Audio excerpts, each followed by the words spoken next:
பாடசாலைகளுக்கான விடுமுறை தொடர்பான அறிவிப்பு.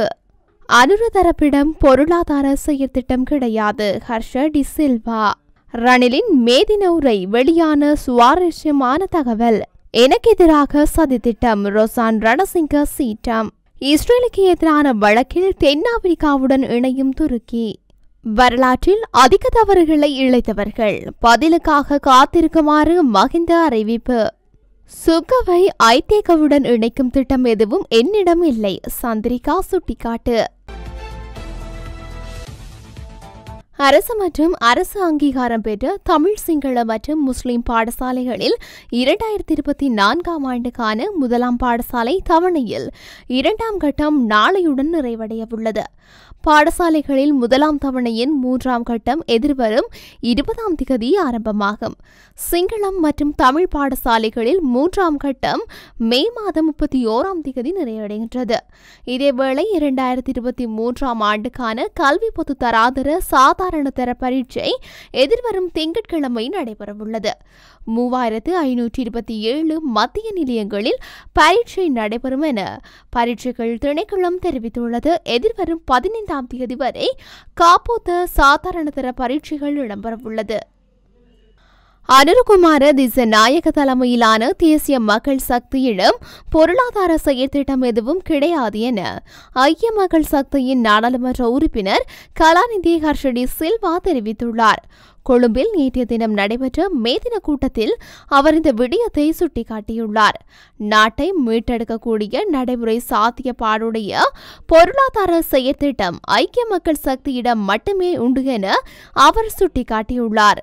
பொருளாதார செயற்திட்டம் இருந்திருந்தால் பொருளாதார குழுவுடனான விவாதத்திற்கு ஐக்கிய மக்கள் சக்தி தயாராக இருக்கும் என அவர் தெரிவித்துள்ளார். காத்திருக்குமான பொருளாதார திட்டம் ஒன்று இல்லாத காரணத்தினால் விவாதத்தை தவிர்த்து வருவதாக அவர் குற்றம் சுமத்தியுள்ளார். நாட்டுக்கும் ஐக்கிய தேசிய கட்சிக்கும் இடையில் மட்டுமே சுபமுகூர்த்தம் உள்ளது என ஜனாதிபதி ரணில் விக்ரமசிங்க தெரிவித்துள்ளார். மேதின நிகழ்வில் நேற்றைய தினம் உரையாற்றுகையிலேயே அவர் மேற்கொண்டவாறு குறிப்பிட்டுள்ளார்.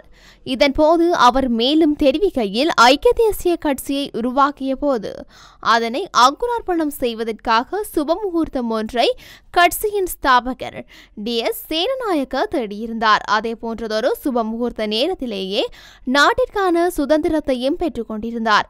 அந்த வகையில் ஐக்கிய தேசிய கட்சிக்கும் இந்த நாட்டுக்கும் மட்டுமே சுபமுகூர்த்தம் உள்ளது. அதன் காரணமாகவே பொருளாதார நெருக்கடியில் வீழ்ச்சியடைந்த நாட்டை எம்மால் கட்டியெழுப்ப முடிந்தது. மற்றவர்களெல்லாம் நாட்டை பொறுப்பேற்க மறுத்துவிட்டு ஒதுங்கிக் கொண்டனர். ஆனால் ஐக்கிய தேசிய கட்சியின் ஒற்றை நாடாளுமன்ற உறுப்பினராக இருந்த நான் அந்த சவாலை எதிர்கொண்டேன். இதற்கமையவே பிரதமராகவும் ஜனாதிபதியாகவும் தெரிவு செய்யப்பட்டுள்ளேன். மேலும் இன்று நாடும் நெருக்கடியிலிருந்து மீட்சி பெற்றுக் கொண்டிருக்கின்றது. இதற்கும் நாட்டுக்கும் ஐக்கிய தேசிய கட்சிக்கும் இடையில் மட்டுமே உள்ள சுபமுகூர்த்தமே காரணம் என குறிப்பிட்டுள்ளார். தம்மை கொலை செய்வதற்கு நஞ்சூட்டப்பட்டது என முன்னாள் அமைச்சர் ரொசான் ரணசிங்க தெரிவித்துள்ளார். சுமார் 1.5 மாதத்திற்கு முன்னதாக இவ்வாறு நஞ்சு வழங்கப்பட்டது என அவர் குறிப்பிட்டுள்ளார். அம்பாறையில் நடைபெற்ற மேதின கூட்டத்தில் பங்கேற்ற போது அவர் இந்த விடயத்தை தெரிவித்துள்ளார். தாம் ஜப்பானுக்கு சென்றிருந்த போது நஞ்சு வழங்கப்பட்டமை கண்டறியப்பட்டதாகவும் இதற்காக சிகிச்சை பெற்றுக் கொண்டதாகவும் குறிப்பிட்டுள்ளார். இந்த சூழ்ச்சி திட்டம் குறித்து அண்மையில் அரசியல்வாதியொருவர் கருத்து வெளியிட்டிருந்தார் என அவர் சுட்டிக்காட்டியுள்ளார். எனினும் தமக்கு யார் நஞ்சூட்டினார்கள் என்பது குறித்தோ யார் இந்த சதித்திட்டத்தின் சூத்திரதாரி என்பது பற்றியோ ரொசான் ரணசிங்க வெளிப்படையாக கருத்து வெளியிடவில்லை. சர்வதேச நீதிமன்றத்தில் இஸ்ரேலுக்கு எதிராக தொடரப்பட்டுள்ள வழக்கில் துருக்கி அதிகாரப்பூர்வமாக இணைவதாக அந்த நாட்டின் வெளியுறவுத்துறை அமைச்சர் ஹேக்கன் பிடன் தெரிவித்துள்ளார். இந்தோனேசிய வெளியுறவுத்துறை அமைச்சருடனான சந்திப்பின் போது செய்தியாளர்களை சந்தித்த ஹேக்கன் சர்வதேச நீதிமன்றத்தில் தென்னாப்பிரிக்கா இஸ்ரேலுக்கு எதிராக தொடர்ந்துள்ள இனப்படுகொலை வழக்கில் துருக்கி தலையீடாக இருப்பதாகவும் அதற்கான நடைமுறைகள் முடிந்ததும் துருக்கி வழக்கில் இணையும் எனவும் தெரிவித்துள்ளார். இந்த நடவடிக்கை மூலமாக சர்வதேச நீதிமன்றத்தில் நடைமுறைகள் சரியான திசையில் நடக்கும் என நாங்கள் நம்புகின்றோம் எனவும் அவர் தெரிவித்துள்ளார். ஐக்கிய நாடுகள் படுகொலை மாநாட்டில் நெறிமுறைகள் மீறி இஸ்ரேல் காசாவில் தாக்குதல் நடத்தி வருவதாக தென் அமெரிக்க சர்வதேச நீதிமன்றத்தில் வழக்கு தொடுத்துள்ளது. இஸ்ரேல் இந்த குற்றச்சாட்டை மறுத்து வருகின்றது. இஸ்ரேலின் ராணுவ நடவடிக்கைகள் கடுமையாக எதிர்க்கும் நாடுகளில் துருக்கியும் ஒன்று. மேலும் உலக அரங்கில் பயங்கரவாத அமைப்பாக கருதப்படும் ஹமாஸ் குழுவை பாலஸ்தீன நிலம் மற்றும் மக்களின் விடுதலையாக போராடும் அமைப்புக்கு என துருக்கி தெரிவிக்கின்றமை குறிப்பிடத்தக்கது.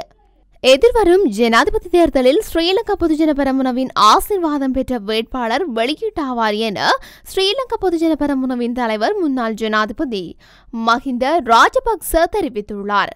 பொருளை கேம்பல் மைதானத்தில் நேற்று நடைபெற்ற ஸ்ரீலங்கா பொதுஜன பெரமுனவின் மேதின பேரணியில் கலந்து கொள்வதற்காக நாடளாவிய ரீதியில் பல்வேறு பகுதிகளிலும் மக்கள் வருகை தந்திருந்தனர். இதன்போது மேதின கூட்டத்தில் நேற்று கலந்து கொண்டு கருத்து தெரிவிக்கும் போதே அவர் மேற்கொண்டவாறு குறிப்பிட்டுள்ளார். மேலும் தெரிவிக்கையில் ஸ்ரீலங்கா பொதுஜன பெரமுன இந்த மேதின பேரணி மூலம் தனது பலத்தை வெளிப்படுத்தியுள்ளது.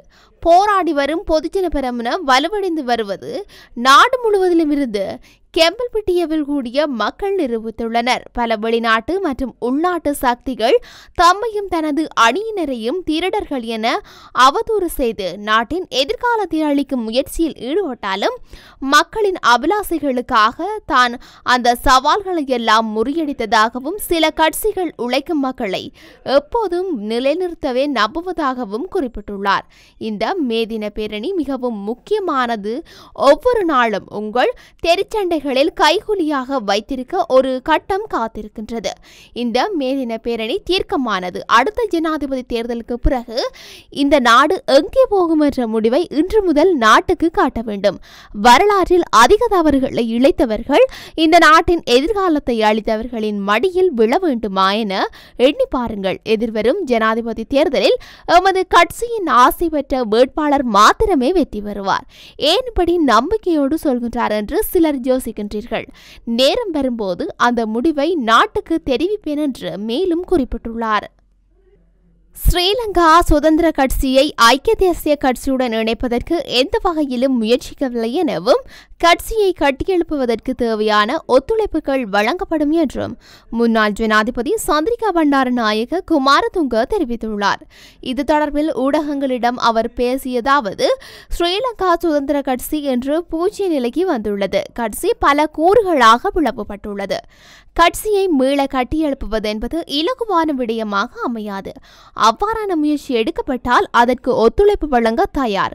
கிராம மட்டத்திலான மக்கள் சுதந்திர கட்சியுடன் உள்ளனர். எனவே புதிய நபர்களுடன் சுதந்திர கட்சியை கட்டியெழுப்ப முடியும் என நம்புகின்றேன். எனது மகன் அரசியலுக்கு வரமாட்டார். 60 வயது கடந்ததும் செயற்பட்டு அரசியலில் இருந்து ஒதுங்குவேன் என கூறினேன். அவ்வாறு செய்தேன். கட்சிகள் மற்றும் அமைப்புகள் விடுத்த கோரிக்கையின் பிரகாரமே 2015ஆம் ஆண்டில் பொது வேட்பாளர் முயற்சிக்கு ஆதரவு தெரிவித்தேன். ஸ்ரீலங்கா சுதந்திர கட்சியை தேசிய கட்சியுடன் இணைக்கும் திட்டம் எதுவும் என்னிடமில்லை எனவும் கூறியுள்ளார்.